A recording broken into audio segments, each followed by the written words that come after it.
सध्या महाराष्ट्रासह अनेक राज्यात पावसाने दमदार हजेरी लावली आहे। त्यामुळे अनेक जण घराबाहेर फिरण्यासाठी बाहेर पडत आहेत। अनेक व्यक्ती पर्यटनासाठी धबधब्यावर जातात, तर कोणी महाराष्ट्रातील अनेक गड किल्ल्यावर जाताना दिसतात। त्यात सोशल मीडियावर एका कलावंतीन दुर्गाचा व्हिडिओ व्हायरल होत आहे, जो पाहून तुमच्या मनात धडकी नक्कीच बसेल। कलावंतीन दुर्ग जवळपास 500 मीटर म्हणजेच 2300 फूट उंच आहे। या किल्ल्यावर चढणे खूप जोखमीचे काम आहे। या किल्ल्यावर चढताना प्रत्येकाने विशेष काळजी घ्यायची असते। किल्ल्याच्या एका भागात तुम्हाला पायऱ्याने प्रवास करावा लागतो। या पायऱ्या जवळपास 90 ते 100 डिग्री कोनात असल्याचे दिसून येते। या भागात एक मुलगी आपला ट्रेक करताना दिसत आहे। ती मुलगी संपूर्णपणे पावसाने भिजलेली आहे। भर पावसात कलावंतीन दुर्गावर चढतानाचा हा व्हिडिओ व्हायरल होतोय। या किल्ल्यावरून खाली जाताना या मुलीचे हात पाय थरथरताना दिसत आहे।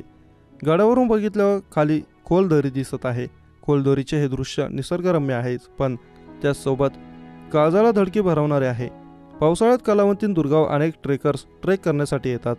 महाराष्ट्रातील प्रत्येक ठिकाण पावसाळ्यात सुंदर अशा निसर्गाने सजून जाते। यात कलावंतीन दुर्गाचा देखील समावेश होतो। कलावंतीन दुर्ग किल्ला हा निसर्गाने नटलेला आहे। या किल्ल्यावर पावसाळ्यात प्रचंड गर्दी होते।